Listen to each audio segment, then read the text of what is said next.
Good evening, আশা করি সবাই ভালো আছেন। তো আজকে সন্ধ্যা নাস্তা খাওয়ার জন্য আমি একটা রোল তৈরি করব। তো তার জন্য প্রথমে সিম্পল আটার রুটি করে নিচ্ছি। আপনারা চাইলে ময়দাও ইউজ করতে পারেন।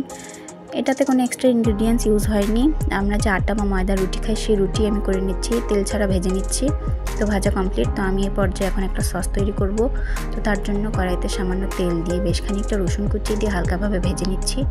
তারপর আমি দিয়ে দিচ্ছি 5-6টা কাঁচামরিচ।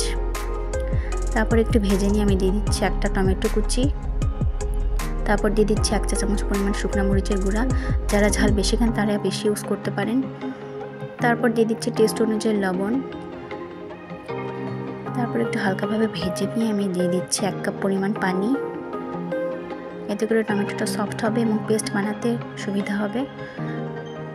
তো তারপর আমি 2 থেকে 3 মিনিটের জন্য ঢেকে দিচ্ছি যতক্ষণ না টমেটোটা সফট হয়ে আসে। তারপর এই পর্যায়ে দিয়ে দিচ্ছি 1 চা চামচ পরিমাণ চিনি। এরপর আমি এটাকে পেস্ট বানিয়ে নেব। তো তারপর সামান্য একটু জাল করে নিয়ে সসটা রেডি। তো এরপর আমি সসেস ভেজে নিব। তো সামান্য তেল দিয়ে আমার বাড়ির মেম্বার অনুযায়ী আমি সসেসটা ভেজে নিচ্ছি। আমি 4টা রোল তৈরি করব। তো আপনারা সসেসের বদলে যে কোনো মাংস ইউজ করতে পারেন। সামান্য ভেজে নিয়ে আমি রুটি নিয়ে যে সসটা বানিয়েছিলাম, সসটা খুব একটা ঘন হয়নি, পাতলা হয়নি। সসটা রুটির উপরে চারিদিক দিয়ে ভালো করে স্প্রেড করে মাঝখানে সসেস দিয়ে শসা কুচি দিচ্ছি। আপনারা চাইলে পেঁয়াজ, কাঁচামরিচ যে কোনো কিছু ইউজ করতে পারেন। তারপর রোলের শেপ করে দিলে রোলটা রেডি। এই রোলটা খেতে কিন্তু খুব টেস্টি।